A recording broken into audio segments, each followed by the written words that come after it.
This is the story of a man named Stanley. Stanley worked for a company in a big building where he was employee number 427. Employee number 427's job was simple. He sat at his desk in room 427 and he pushed buttons on a keyboard. Orders came to him through a monitor on his desk, telling him what buttons to push, how long to push them, and in what order. This is what employee 427 did every day of every month of every year. And although others might have considered it soul-rending, Stanley relished every moment that the orders came in, as though he had been made exactly for this job. And Stanley was happy. And then one day, something very peculiar happened. Something that would forever change Stanley. Something he would never quite forget. He had been at his desk for nearly an hour when he realized that not one single order had arrived on the monitor for him to follow. No one had showed up to give him instructions, call a meeting, or even say hi. Never in all his years at the company had this happened, this complete isolation. Something was very clearly wrong.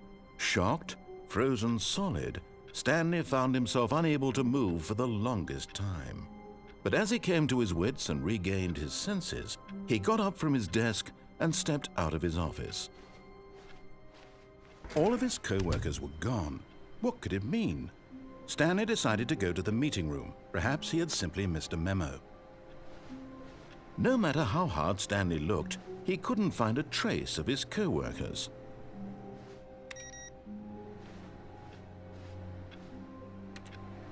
Stanley went around touching every little thing in the office, but it didn't make a single difference, nor did it advance the story in any way.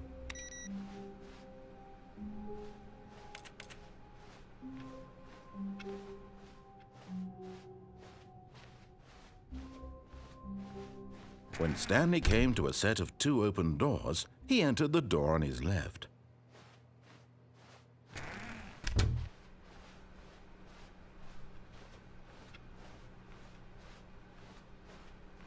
Yet there was not a single person here either.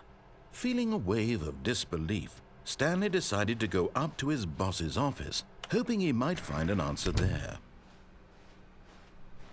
Coming to a staircase, Stanley walked upstairs to his boss's office.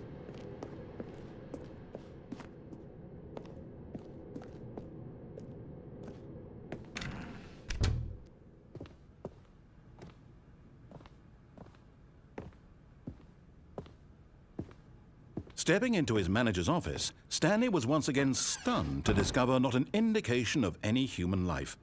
Shocked, unraveled, Stanley wondered in disbelief who orchestrated this. What dark secret was being held from him? What he could not have known was that the keypad behind the boss's desk guarded the terrible truth that his boss had been keeping from him. And so the boss had assigned it an extra secret PIN number, 2845. But of course, Stanley couldn't possibly have known this. Yet incredibly, by simply pushing random buttons on the keypad, Stanley happened to input the correct code by sheer luck. Amazing! He stepped into the newly opened passageway.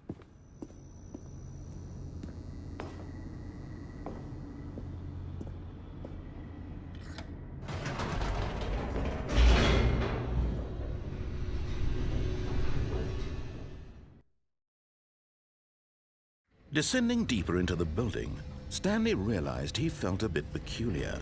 It was a stirring of emotion in his chest, as though he felt more free to think for himself, to question the nature of his job. Why did he feel this now, when for years it had never occurred to him? This question would not go unanswered for long.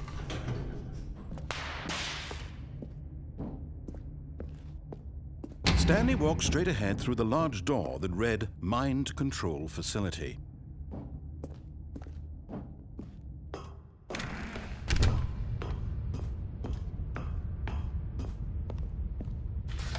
The lights rose on an enormous room packed with television screens.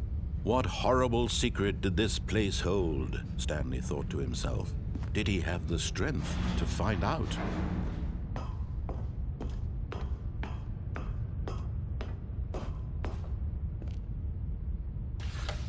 Now the monitors jumped to life, their true nature revealed. Each bore the number of an employee in the building, Stanley's co-workers. The lives of so many individuals reduced to images on a screen, and Stanley, one of them, eternally monitored in this place where freedom meant nothing.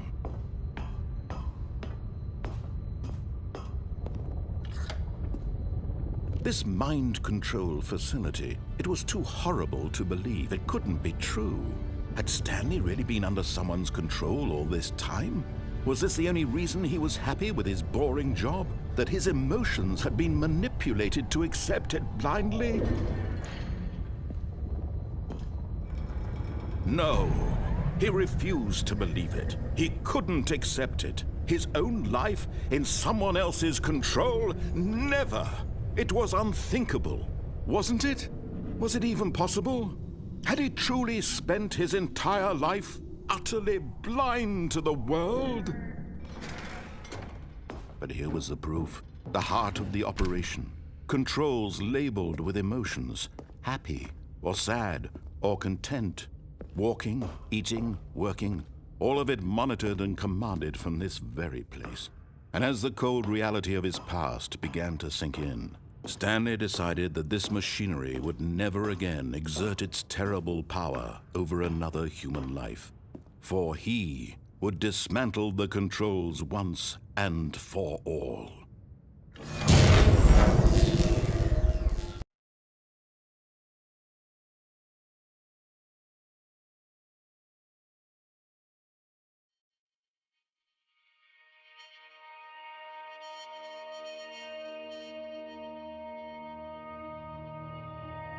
Blackness and a rising chill of uncertainty. Was it over? Yes! He had won! He had defeated the machine, unshackled himself from someone else's command. Freedom was mere moments away. And yet, even as the immense door slowly opened, Stanley reflected on how many puzzles still lay unsolved. Where had his co-workers gone? How had he been freed from the machine's grasp? What other mysteries did this strange building hold? But as sunlight streamed into the chamber, he realized none of this mattered to him, for it was not knowledge or even power that he had been seeking, but happiness. Perhaps his goal had not been to understand, but to let go. No longer would anyone tell him where to go, what to do, or how to feel. Whatever life he lives, it will be his. And that was all he needed to know. It was perhaps the only thing worth knowing. Stanley stepped through the open door. Stanley felt the cool breeze upon his skin, the feeling of liberation, the immense possibility of the new path before him. This was exactly the way, right now, that things were meant to happen.